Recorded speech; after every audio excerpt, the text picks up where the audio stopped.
20 horas con 38 minutos. Permítame saludar en un contacto vía Zoom al señor Álvaro Ríos, quien es experto en el tema de hidrocarburos y con quien vamos a conversar de un tema fundamental.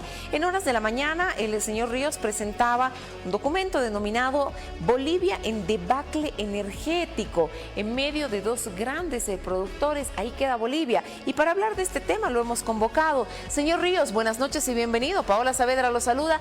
Gracias en primera instancia por atender este requerimiento periodístico. Hablábamos un poquito acerca de ese documento que usted ha presentado. ¿Qué dice él mismo? Habla acerca precisamente de estas condiciones para las inversiones en exploración y explotación de hidrocarburos, un tema que se ha replanteado con este nuevo gobierno. ¿Qué pasa con estas condiciones, señor Río? ¿Cómo está Bolivia para afrontar este tema? Bueno, muy buenas noches, Paula.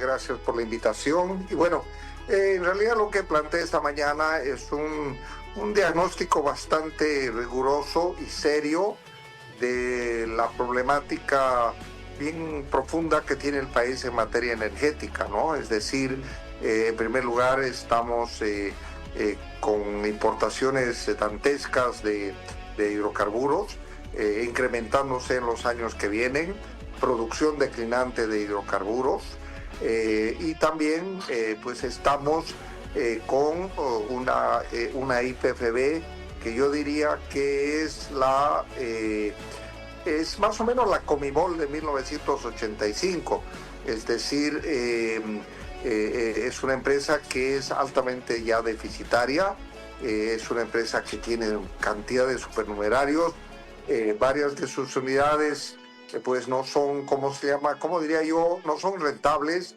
y pierden plata. Entonces hay que transformar esta empresa en algo que funcione de veras para el beneficio de los bolivianos. Hay que hacer que en primer lugar deje de invertir, en segundo lugar rápidamente pueda hacerse una auditoría de las unidades de trabajo que tenemos, que tiene dentro de la empresa, para ver qué unidades son rentables.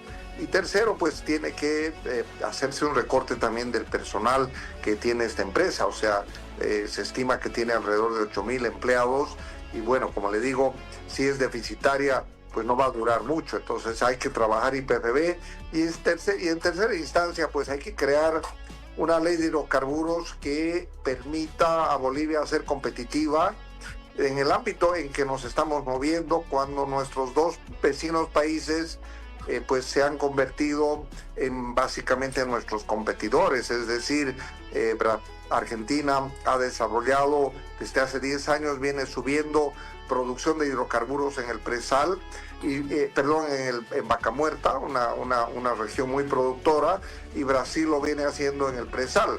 Entonces nuestros dos grandes compradores de energía ya no existen y esa situación es bastante compleja. Entonces hay que hacer la ley de hidrocarburos, hay que reformar IPFB. Son dos cosas muy profundas que tenemos que trabajar y muy rápidamente, porque el tiempo avanza y pues nos vamos a convertir en un país que, si no hacemos nada, el 2035 vamos a estar importando cerca de 6,000 millones de dólares en hidrocarburos. Ese es un poco el diagnóstico que tengo y la propuesta, que el Parlamento, nuestra Asamblea, trabaje y se proponga con el Ejecutivo una ley de hidrocarburos que sea competitiva, que deje a IPFB en competencia, no con el monopolio, y que al mismo tiempo pues sea una IPFB que se divida en unidades de trabajo y que permita pues la entrada de capital privado al país que tanto se necesita, ¿no? En ese marco de esa nueva ley de hidrocarburos muy necesaria que se debe trabajar en el país, ¿cuáles deben ser los ejes fundamentales para la misma, según el diagnóstico que usted ha realizado, señor Ríos? Bueno, en realidad tenemos un sistema impositivo bastante elevado, es decir, cobramos mucho más que cualquier vecino país de la renta que se obtiene de la explotación de los hidrocarburos.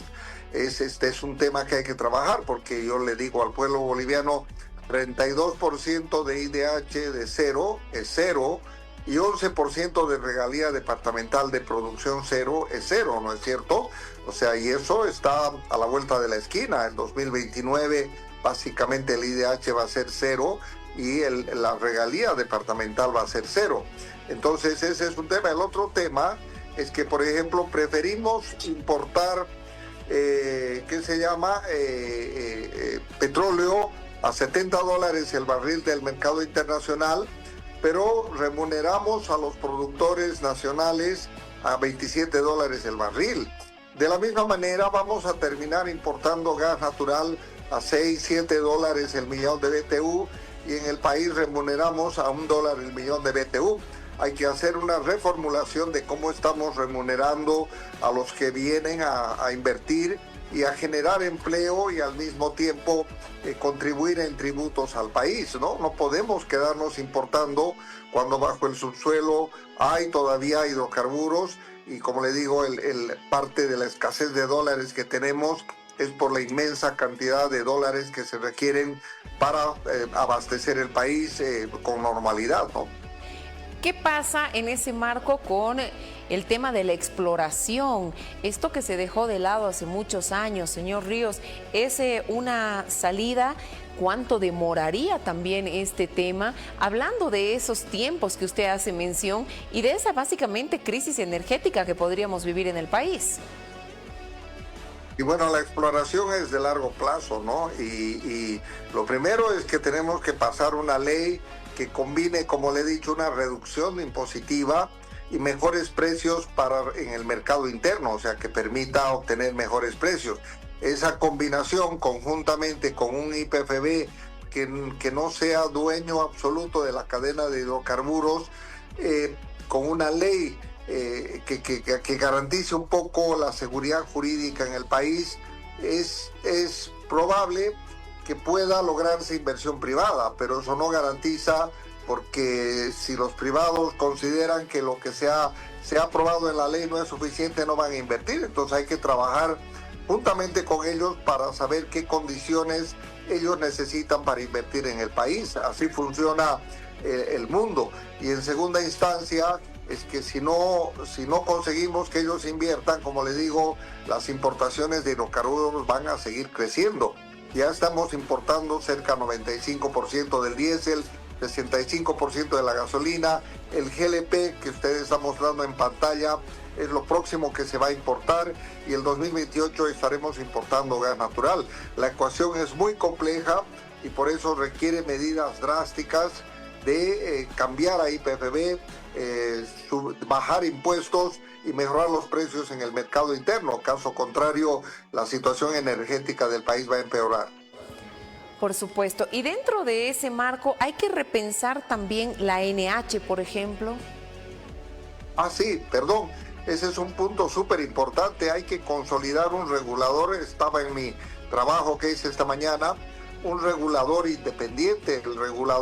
La función del regulador no es vigilar únicamente la calidad, sino vigilar que los que vienen a invertir cumplan con lo que tienen en sus contratos de inversión, ¿no? Y también velar porque el ciudadano esté protegido de los abusos de las empresas. Entonces este regulador tiene que ser independiente y hay que sacar a IPFB de que sea, el dueño de las áreas, al mismo tiempo sea el que adjudica contratos, negocia contratos, se asocia en los contratos y fiscaliza los contratos y penaliza a sus socios. Entonces esa ecuación no existe en ninguna parte del mundo, solamente en Bolivia. IPFB tiene que ser un actor complementario de la cadena de hidrocarburos en competencia con el sector privado en toda la cadena, como ya está empezando a hacer, por ejemplo, en el abastecimiento de combustible. Hay empresas privadas que ya lo están haciendo. Y bueno, IPFB tiene que, si se va a mantener con vida, tiene que entrar en una nueva lógica que no puede estar en un control absoluto de toda la cadena, porque hemos visto que el Estado empresario no funciona con un IPFB que cuando había gas de recursos descubiertos hace 30 años, pues tenía muchos recursos, pero ahora está básicamente quebrada, ¿no? Dentro de ese marco también amerita una investigación seria lo que ha pasado en estos últimos 20 años dentro de YPFB. Señor Ríos, se habla de un botín de corrupción grande que ha dejado un daño económico grande al país, el caso Gold Trading y muchos otros más. ¿Esto deberá ir en paralelo a esa reestructuración urgente? Yo creo que la reestructuración es lo primordial, los cambios de que necesita el país para atraer inversión privada y cambiar el modelo que tenemos económico en toda la economía, pero principalmente en el sector de hidrocarburos. Y creo que también paralelamente, bueno, ya el presidente Paz ha dicho que va a hacer una comisión para investigar lo que ha pasado con la plata. Sí, han ingresado al país 67,000 millones de dólares y bueno, ha habido mucho gasto dispendioso y todo eso, pues esta comisión tendrá que investigar porque realmente ha habido mucha plata y como le digo, muchas plantas que para mí, por ejemplo, no eran necesarias. El caso de Gold Trading es un ejemplo claro de que era una trader innecesario. La planta de urea estaba ubicada en el lugar inadecuado. Bueno, hay que ver, esos son partes de la comisión que creará el presidente Paz y que investigará de forma técnica y transparente. Tiene que, como él ha dicho, que hay mucha corrupción, bueno, tiene que demostrarla y tiene que probarla investigando y abriendo pues el caso para que expertos trabajen en esta área, ¿no? No puede estar de lado tampoco el tema de la subvención, señor Ríos, es insostenible la misma. Uy, me olvido, usted me anda recordando los temas, es que ya estoy fuera del país, dos horas más que ustedes. Bueno, y en esta línea que quería decirle, si es que no se quitan los subsidios, pues el país no es sostenible, ¿no? Los subsidios tienen que quitarse, la población tiene que entender que ya no producimos hidrocarburos y no podemos importar y encima tener que pues venderlos tan baratos en el mercado interno. Ninguna economía estatal puede aguantar el subsidio, por lo tanto la población tiene que entender que el movimiento al socialismo no ha hecho su trabajo en la tarea exploratoria, no ha hecho el trabajo de reponer reservas y ahora tenemos que importar y además de eso tampoco pudo levantar los subsidios. Los subsidios son perversos en el largo plazo y hay que ver qué mecanismo va a utilizar el gobierno para levantar los subsidios, pero ellos no pueden seguir porque va a llevar al país a la quiebra, ¿sí? Claro que sí, hay mucho que hacer, poco tiempo para realizarlo, porque hay medidas económicas que se van a conocer mañana. Esperemos que algunas tengan que ver con este tema que es urgente. Por el momento no hay largas filas en estaciones de servicio, señor Ríos, pero ¿hasta cuándo podrá durar esto si no se hace una reingeniería? Es la pregunta que muchos nos hacemos. Quiero agradecer. Adelante, por favor. No, gracias. Solamente decirle esto, que si no hacemos una reingeniería de toda la parte energética boliviana, nos vamos a quedar sin energía y un país sin energía no tiene economía. Hay que trabajar en subsidios, yacimientos, nueva ley y bueno, hay que apoyar al gobierno del presidente Rodrigo Paz porque le han entregado un país energéticamente en estado lamentable. ¿Ok? Muchas gracias. Bueno, y por ahí no solamente en tema de energías, ¿no?, sino en una crisis multidimensional que tiene el país. Señor Ríos, es siempre un placer conversar con usted. Todo, sí, ya vamos a seguir analizando. Claro que sí. Hasta Bienvenido luego. Siempre a este espacio. Buenas noches. Álvaro Ríos, experto en hidrocarburos, con quien hemos conversado a propósito de este tema y esas propuestas que existen que tienen que ver con una nueva ley de hidrocarburos y con esa reestructuración urgente de YPFB. Entre tanto, aguardamos las medidas económicas que podrían anunciarse mañana, que no se sabe si tendrán que ver o no, por ejemplo, con el tema de la subvención de hidrocarburos. Nos mantendremos al tanto de ese tema para poder conocer también. Mañana a las 9 en punto de la mañana va a ser el ministro de Economía, Gabriel Espinosa, quien va a anunciar esas medidas importantes para el país.